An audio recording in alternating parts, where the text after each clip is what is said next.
సురేందర్ గారు, bank loan తీసుకొని open plot కొనొచ్చా?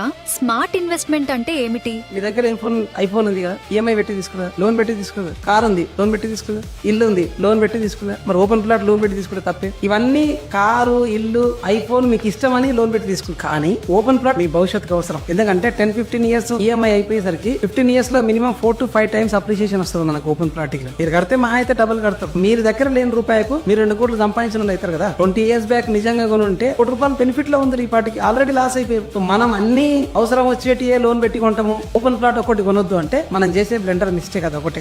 Open plot 100% loan పెట్టి తీసుకోండి. ఎందుకంటే బ్యాంక్ అప్రూవ్డ్ ప్రాజెక్ట్స్ చాలా ఉన్నాయి. 8.8 to 9.5 వరకు ఉంది రేట్ ఆఫ్ ఇంట్రెస్ట్. మనకు ₹1 కంటే కూడా తక్కువ ఉంది. మనకు బయట 2-3 రూపీస్ వర్కౌట్ అవుతుంది, depending on the location, depending on the projects. Just ప్రోజన్ కా చెక్ చేసుకొని మీకు ఎలిజిబిలిటీ ఉంటే అప్ లోన్ పెట్టుకోండి. ఉన్న ఇల్లు పైన ప్రాజెక్ట్ పైన ప్రీ అప్రూవ్ లోన్ ఉంటే ప్రాజెక్ట్ లోన్ తీసుకోండి. మీరు అపార్ట్మెంట్ కొన్నా, ఇల్లు కొన్నా, మీరు ఏదైతే లోన్ తీసుకుంటారో దాంట్లోంచి అట్లీస్ట్ ఒక 10 lakhs ఆల్టర్నేట్ గా ఓపెన్ ప్లాట్ పై ఇన్వెస్ట్ చేయండి. మీ లోన్ ఈఎంఐ అయిపోయేసరికి కన్స్ట్రక్షన్ డిప్రిసియేషన్ అయినా మీరు ఆ 10 lakhs పెట్టిందే ₹1 అయ్యే అవకాశం ఉంటుంది. లోన్ పెట్టి తీసుకోవడం 100% best option and best opportunity also. So obviously it's intelligence investment. The reason I love real estate is I don't use my money. I use my bank's money.